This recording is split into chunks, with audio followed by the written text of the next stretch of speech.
Este es el kit astrológico para sobrevivir al apocalipsis número 32 y hoy hablamos de los descansos, los conflictos y el sol atravesando el signo de Escorpio.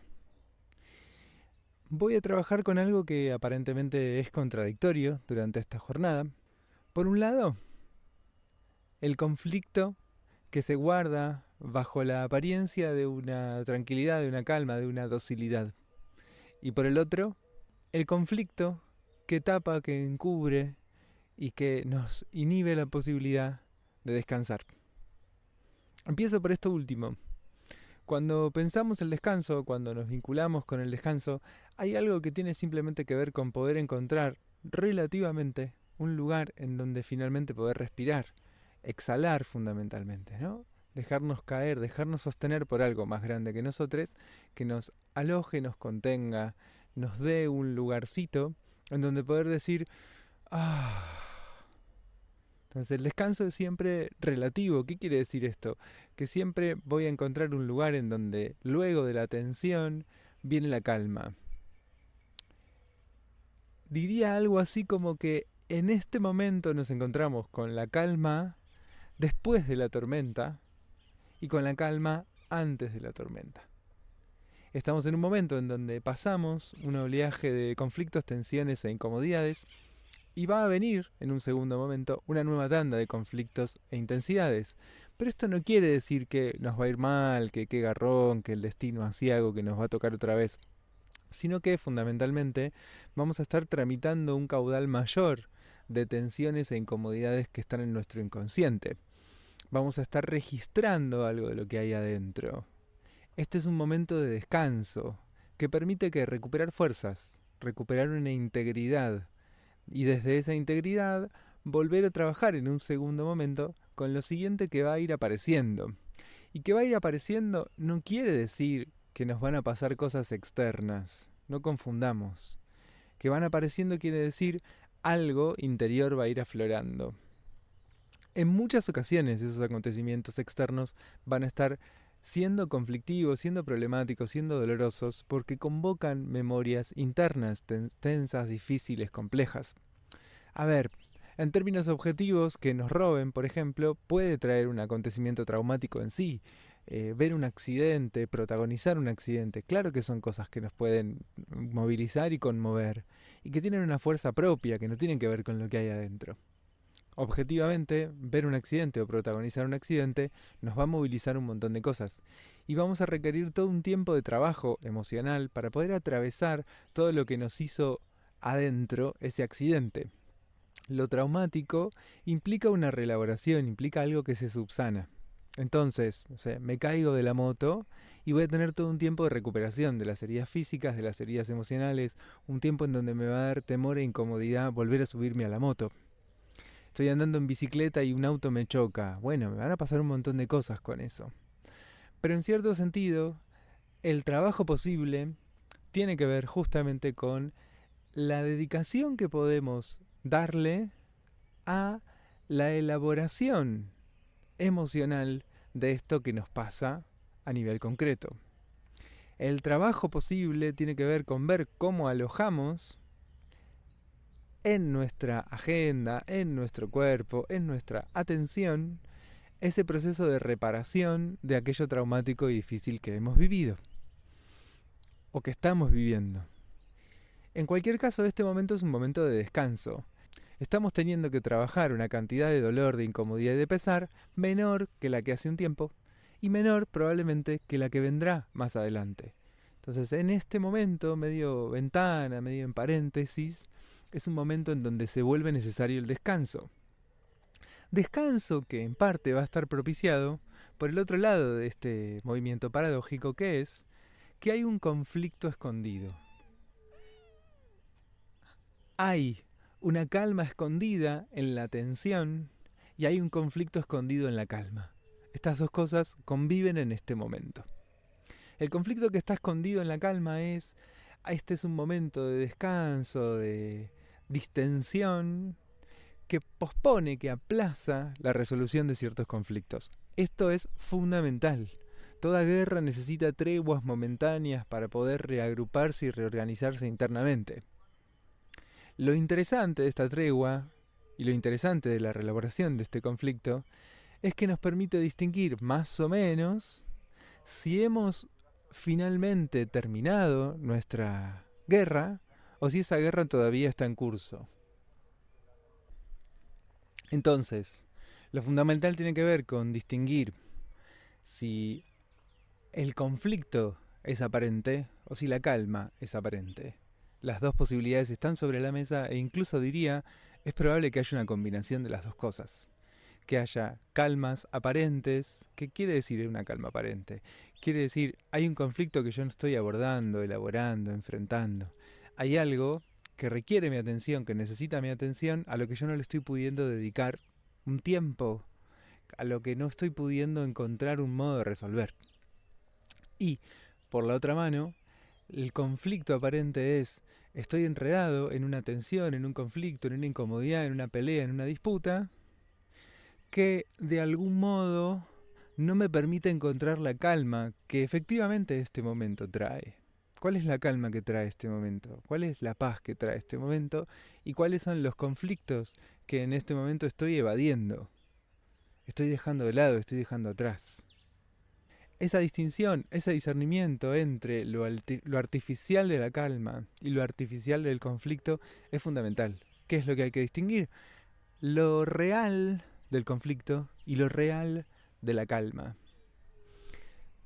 En cualquier caso, ese momento de calma que surge de desatender, de desoír, de no prestarle atención, de no prestarle oído a ciertos conflictos, es un momento que efectivamente a nivel corporal, a nivel fisiológico, aporta un descanso que es fundamental.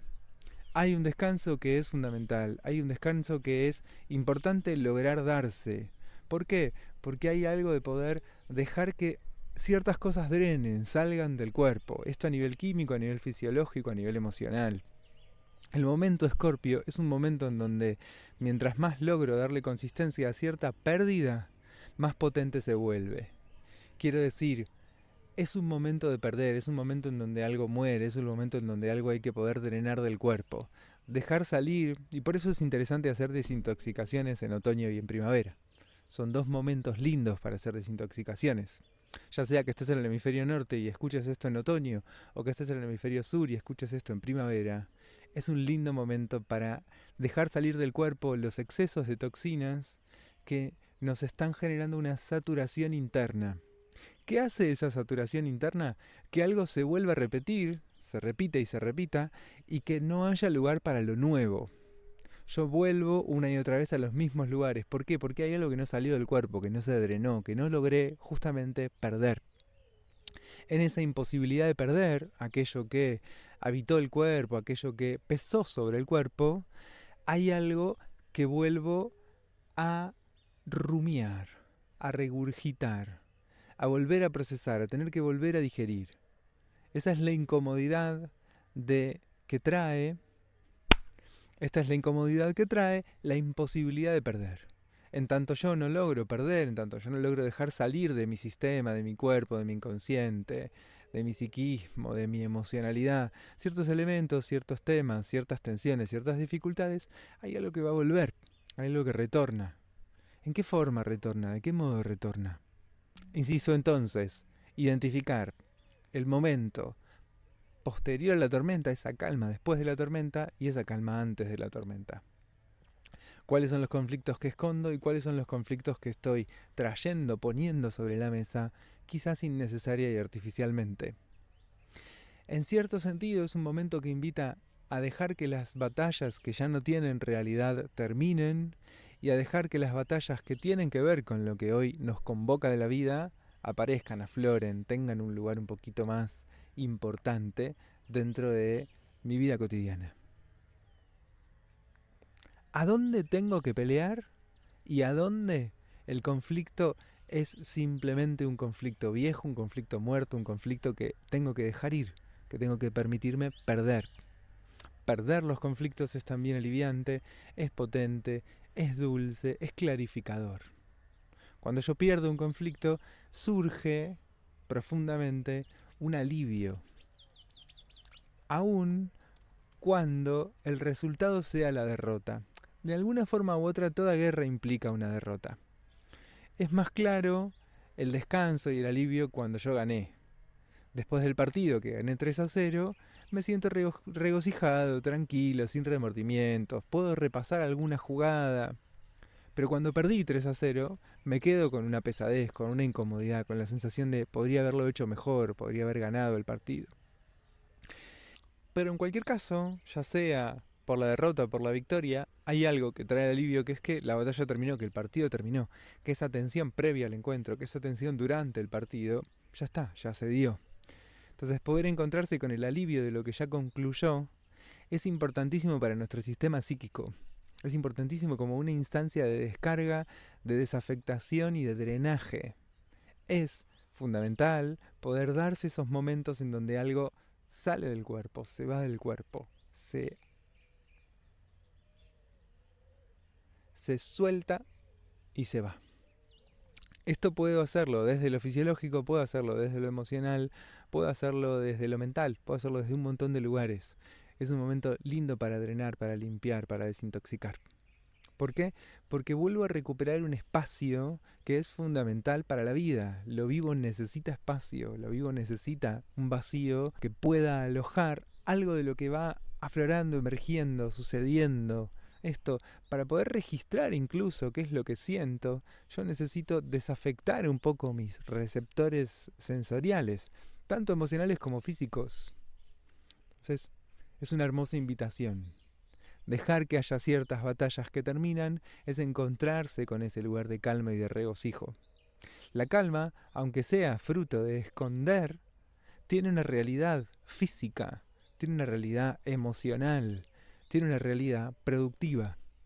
Sobre todo digo esto para las personas que tienden a vivir con bastante estrés, una gran mayoría de la población mundial en estos momentos. Entonces, aceptar las batallas que se terminan y llegar al alivio de esos finales me permite cierta distensión del tono. Vengo hablando de esto, ¿no? Esa distensión del tono, ese relajamiento, esa calma, me va a permitir enfrentar con más lucidez, con más claridad, la siguiente batalla, el siguiente conflicto. ¿Y esto qué quiere decir? Quiere decir, primero, en la medida en la que todo se engancha y hace serie, hay algo que se vuelve nocivo en sí, que es, todo va teniendo el peso de lo que había antes. Todo va teniendo la densidad de lo que venía sucediendo. Cuando se dan estas instancias de terminar y volver a recomenzar, hay algo a nivel emocional que parte un poquito más de un cero, de un lugar un poco más parecido al cero, de un lugar por lo menos que no es esa sobrecarga enorme. Si yo a la sobrecarga le sumo, ¿dónde voy?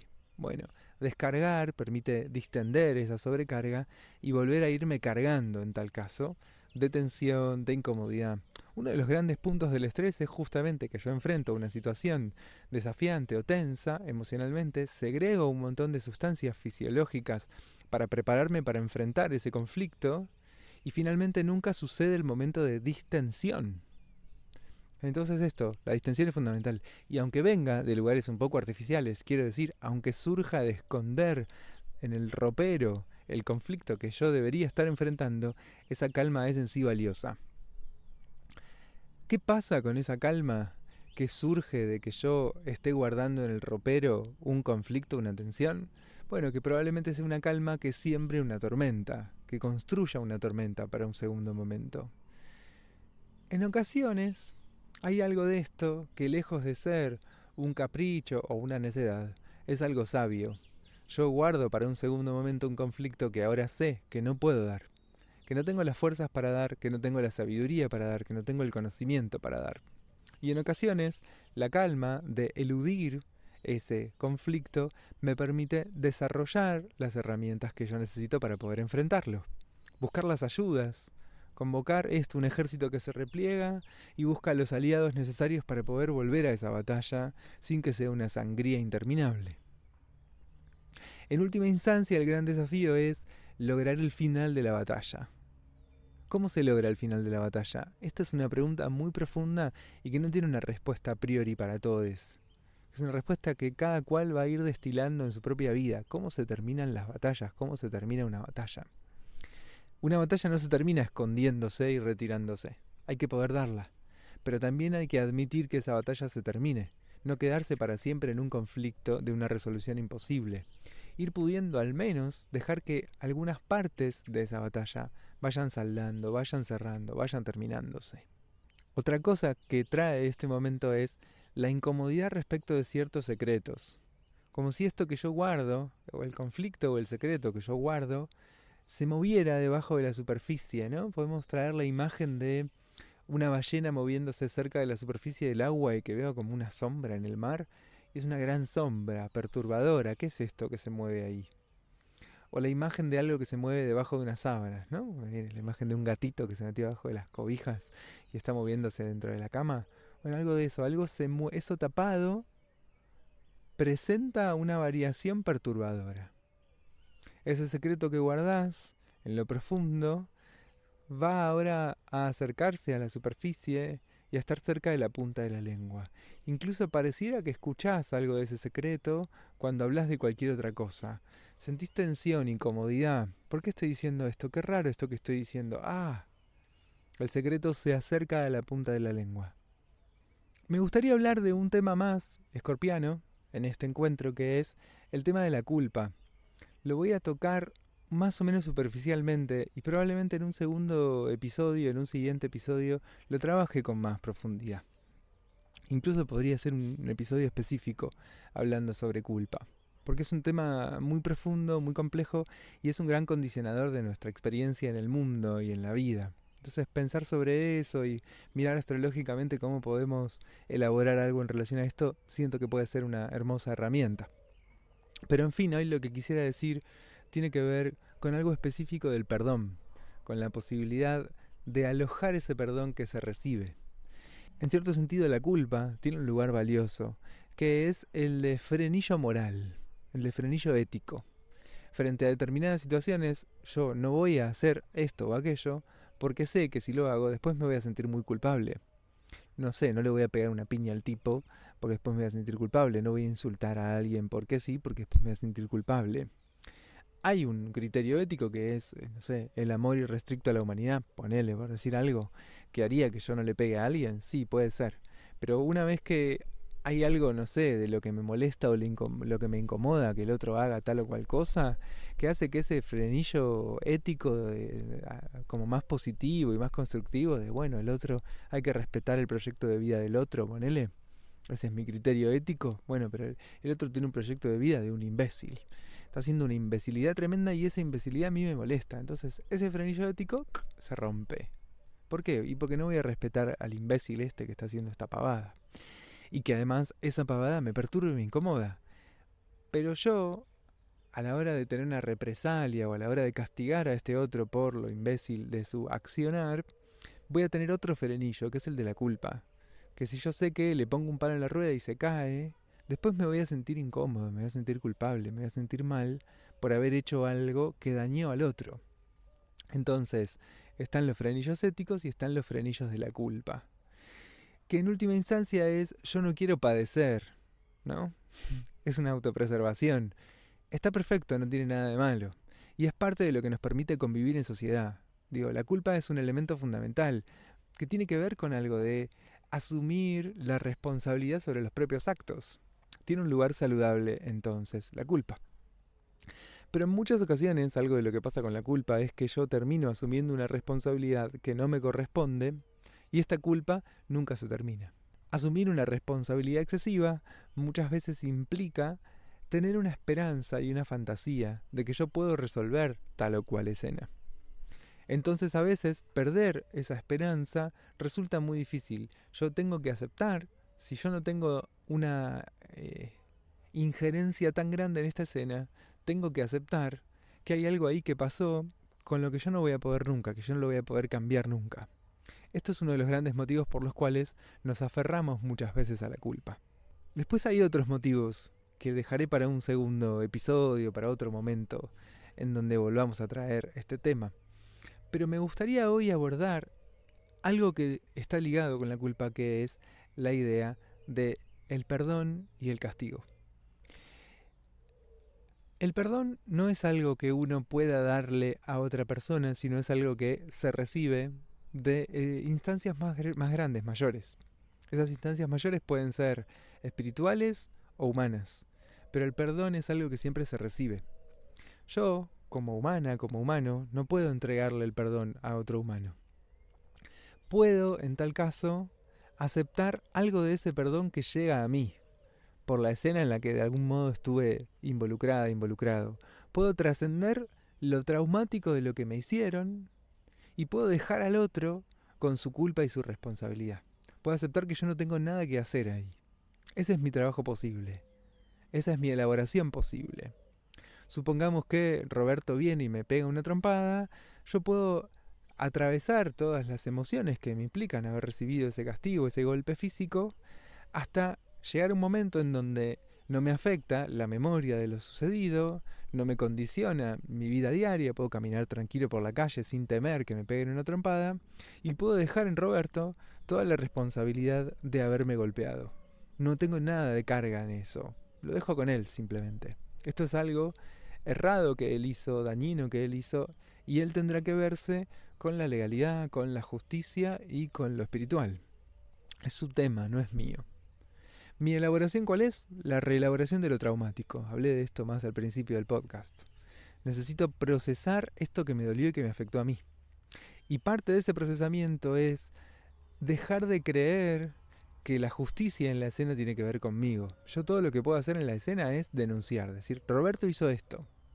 Y serán instancias más grandes que yo y que Roberto las que determinen si hay alguna pena, si hay alguna condena, si hay algo que hacer para que esa situación en la que Roberto tiene una responsabilidad de algún modo se resuelva.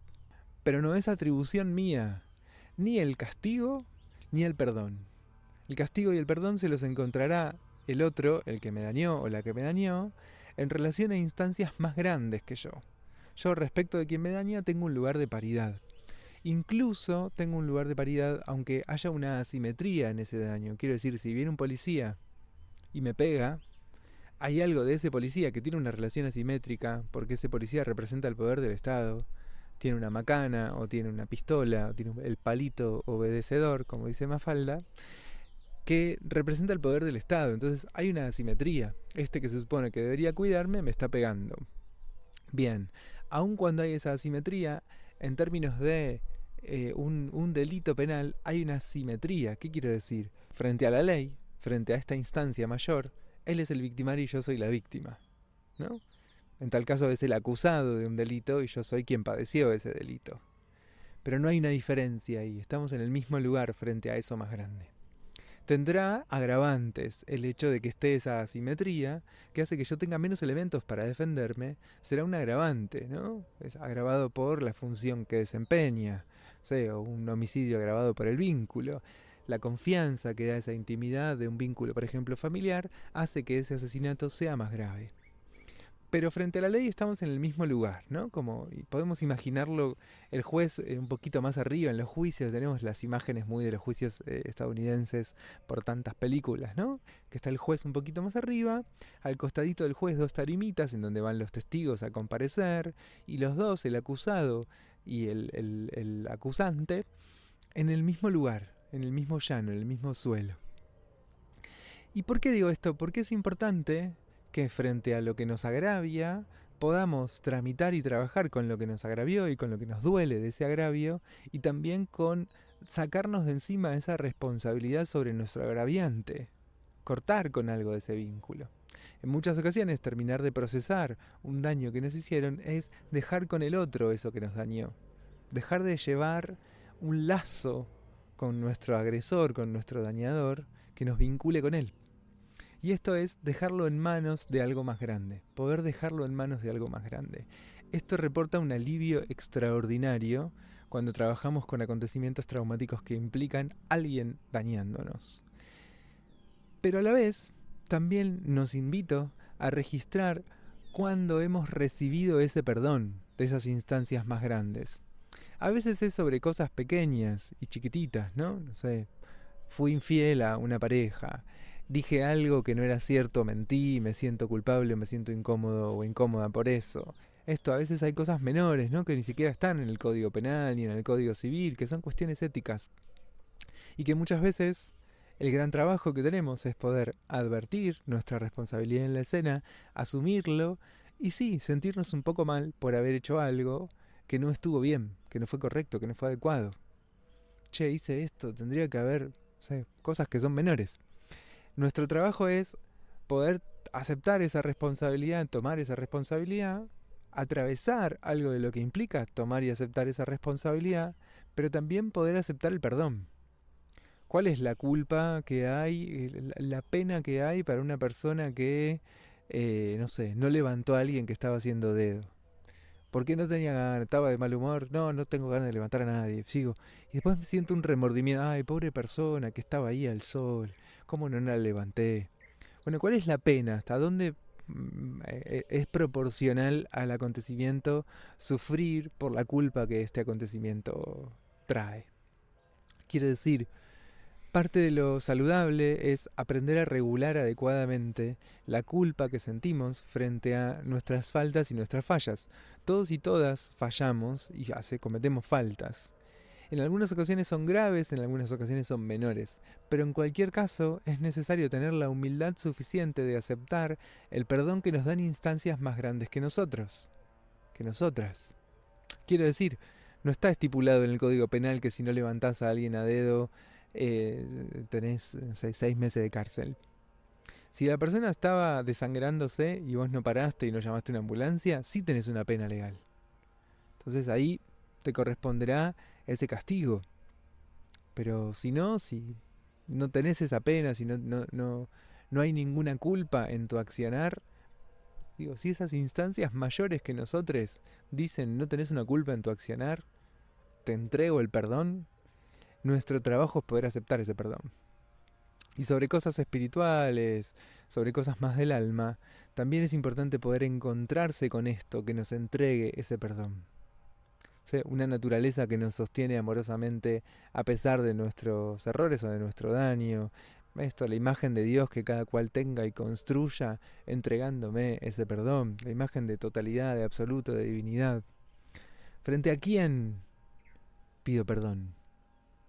¿No? Esto que cristianamente tiene la imagen del tipo ahí en el confesionario diciéndole al cura, no, padre, he pecado. Y el padre entregándole el perdón a la persona. Bueno, ¿cómo nos encontramos con eso? Porque para poder trascender la culpa, necesito encontrarme con esa instancia superior que de alguna forma me entregue el perdón. Y esto puede ser una amistad, puede ser un espacio terapéutico, puede ser los nuevos sacerdotes psicoanalistas. ¿Por qué? Porque justamente cumplen esa misma función, ¿no? Señor psicoanalista, he pecado. Y de algún modo o el otro, el psicoanalista te dice, ajá, y de algún modo se construye esa escena de perdón. En ese sentido lo digo.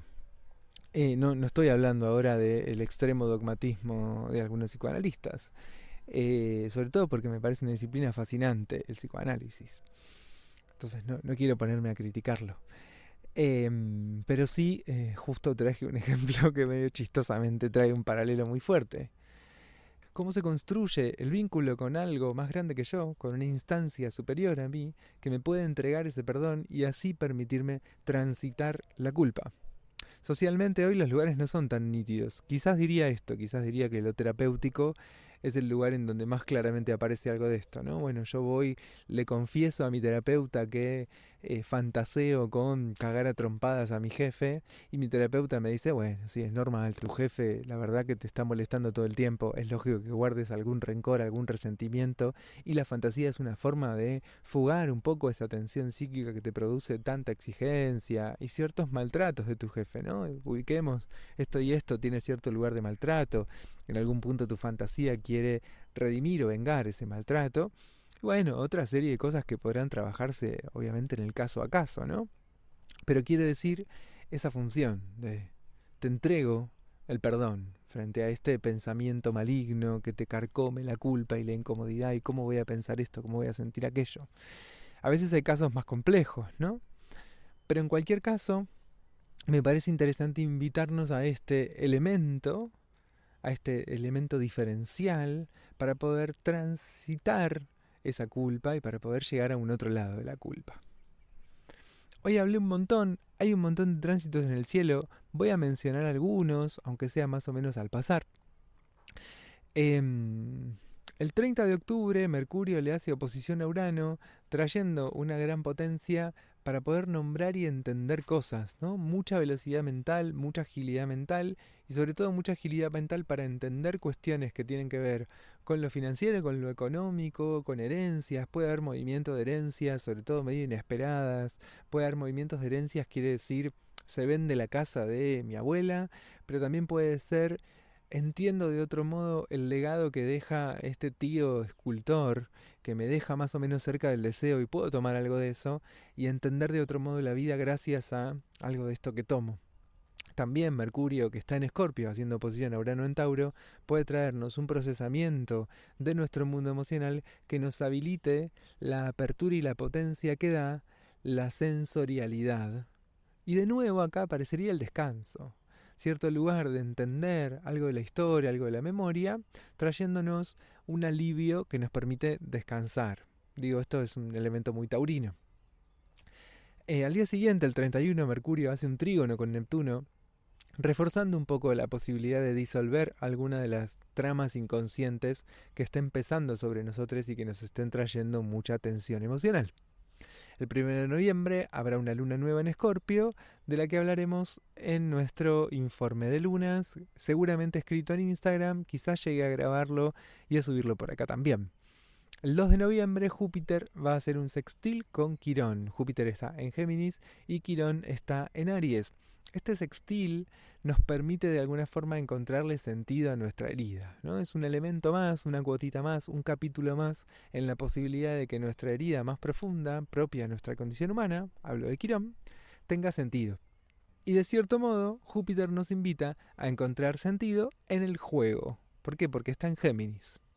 Después también este mismo día Mercurio entra en Sagitario, después de hacer un trígono con Marte, que está ahí al final de Cáncer, y un sextil con Plutón, que está al final de Capricornio. Este movimiento nos permite de algún modo acercarnos a la posibilidad de encontrar cierto dinamismo, cierta velocidad en nuestros pensamientos y en nuestra acción, que nos ayude a sentir un poco más la calma, la alegría, la felicidad que trae lo sagitariano, clarificar un poco el pensamiento saliendo de cierta modorra y de cierta pesadez que trae muchas veces el tránsito de Mercurio por Escorpio. También es un momento este tránsito de Mercurio en el signo de Sagitario que nos anima a encontrarle sentido a todas las oscuridades y densidades que pudimos ver en el tránsito de Mercurio por el signo de Escorpio. El 3 de noviembre Marte hace oposición con Plutón, Marte en Cáncer, oposición Plutón en Capricornio, y el 4 Marte ingresa en el signo de Leo. En este movimiento también Marte sale de un lugar que es bastante incómodo, ¿no? Marte en Cáncer, piensa en la imagen de un guerrero todo lleno de, no sé, sus atavíos, ¿no? Su escudo, su espada, lavando los platos en la casa, pasando la aspiradora. Hay una incomodidad en esta fuerza y potencia que trae lo marciano en el signo de Cáncer. Y este pasaje a Leo trae cierto alivio y abre un poco las posibilidades. También puede ser que ese pasaje de Marte por el signo de Cáncer haya traído ciertas liberaciones de algunos de los elementos de nuestra memoria. Entonces, el pasaje de Marte al signo de Leo permitiría habitar un poco el espacio, salir, descubrir, una combinación muy aventurera, ¿no? Marte ya de por sí trae la imagen del guerrero y el signo de Leo trae mucho algo de abrirse a la aventura, de abrirse a salir a descubrir el mundo. El día anterior, el 3 de noviembre, Venus hace oposición con Júpiter, que está en Géminis, y trígono con Quirón al mismo tiempo. Entonces, de alguna forma, me voy a encontrar con una sabiduría que me permita jugar, que me permita divertirme, que me permita pasarla bien, y que en este movimiento de oposición entre los dos grandes benéficos, ¿no? A Venus se la llama, en la astrología medieval, la benéfica inferior, y a Júpiter el benéfico superior. Ellos dos están en oposición en el eje Géminis-Sagitario, haciendo un trígono con Quirón. Y esto refuerza un poco lo que hablábamos antes del sextil de Júpiter con Quirón, trayendo la posibilidad de elaborar nuestras heridas y nuestros traumas de una forma más asertiva, que nos permita destilar de ahí toda la sabiduría. Por último, el 4 de noviembre también, el Sol en Escorpio hace un trígono con Saturno en Piscis, trayendo la posibilidad de imaginar algunas nuevas posibles estructuras emocionales que a la vez sean estructuras que nos permitan aparecer, salir, entrar en contacto con el mundo.